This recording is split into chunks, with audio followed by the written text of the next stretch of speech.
Day 2 of the Bet Victor Masters, the world's top 16 battling it out for darting supremacy. Who's your money on here? The machine or a muted Gerwyn Price? Some electricity and voltage or an encore and rock star? Could the diamond out 180 Michael Smith, or would it be a beard feared for Bully Boy? And in what promised to be a real treat, it was Snakebite versus Jackpot. Cheers to the darts today on High Roller Radio. Yes, there's the venue. A good look here. Empty hall in this shot, but packed to the rafters by the time the arrows started flying. Why not? Some Saturday Night Mayhem in Milton Keynes? Here's hoping. Day 2 announced the PDC, a superb night of darts in store. As we check out the evening card, how about that headliner? Peter Wright, Adrian Lewis, you gotta love it. Debut tweeted at Modus Darts 180,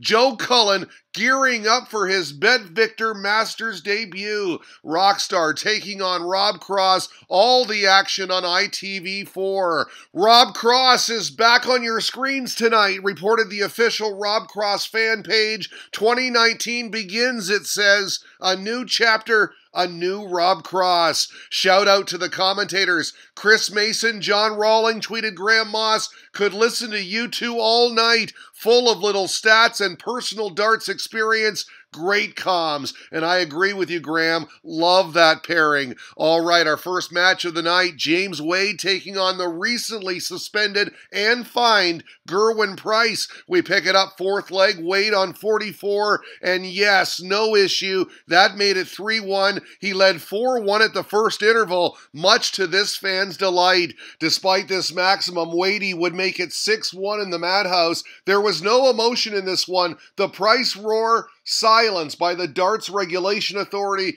Gotta say, I prefer it when he's animated, but what do I know? Hashtag let them celebrate. We did get this in the 10th leg after he took out 100 for 7-3. From there, they exchanged holds of throw until 9-5 when the Welshman secured a break to a chorus of boos. He was booed throughout. He then held for 9-7, but with shots like this, Wade got it done. 10-7 your final. Wadey averaging just 86.8. It was a funny game, he admitted. I took my opportunities. You expect him to be explosive, and he wasn't.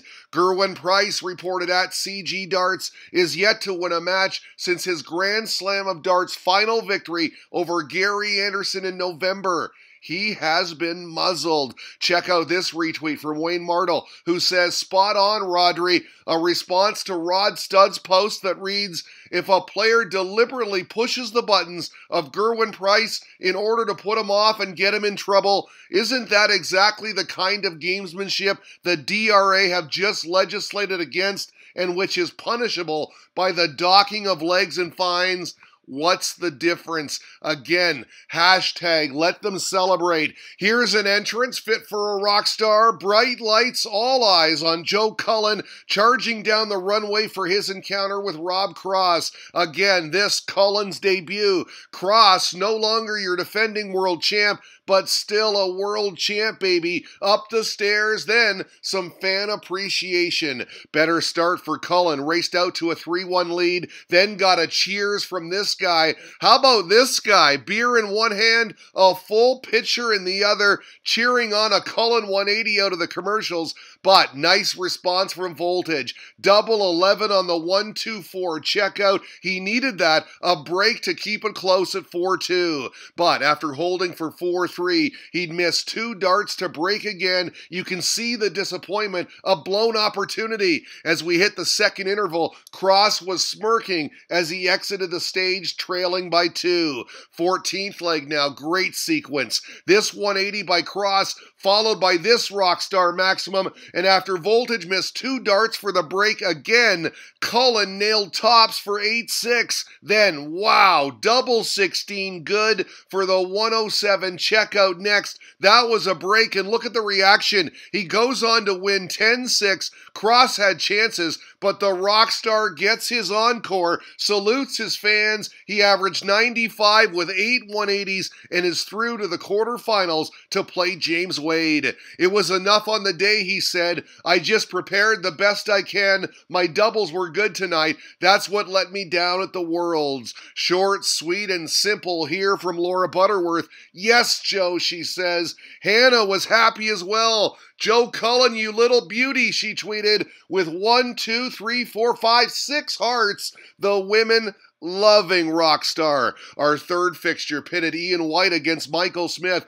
the Diamond v Bully Boy, runner-up at the World Championships, and he continued on with that form. Fourth leg, the unorthodox 87, check out 51, double 1, double 17. You don't see that too often. Double 17. Wow, what was that? Asked at double 17 darts, who then tweeted, what commentator just said double 17? Nobody likes it. Gotta love that. One for double 17 fans right there. Give credit to White, though. Broke back straight away to get things back on serve at the commercials. Smith broke again to start the second mini session, but again, White responded beautifully. This maximum followed by the 81 checkout double 12, good for 4-3. They'd stay on serve until the interval. This double 4 for 5 apiece. Nip and tuck, anybody's game.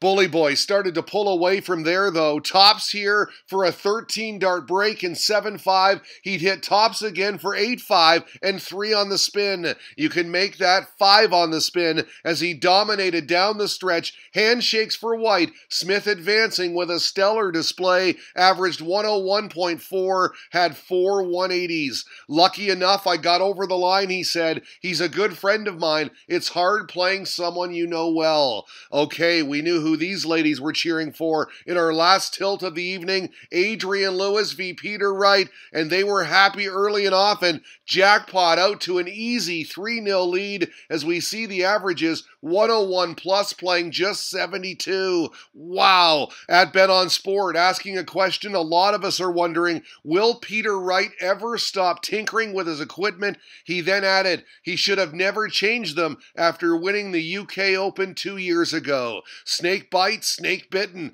but what a turnaround here. First, the 72 checkout, clutch on double 20. He then went to the opposite end of the board for double 3 and stared at it a while. As the sombreros were building their wall, making Trump proud, it was 3-2 Lewis at the interval. Jackpot still up a break. This expression tells you how the second mini session kicked off for 80. Not good, as Wright secured a break to get things back on serve, but Lewis would break and then hold on this gem. A 101 checkout double 12, good for a 6-4 lead at the second interval. This double top made it 4 on the spin for Jackpot, 7-4 now. Wright would get it back to 7-6, but Jackpot here, his third maximum en route to 8-6. How about Wright? Mounted another comeback, taking the next two, highlighted by this, an 83 checkout on Bullseye.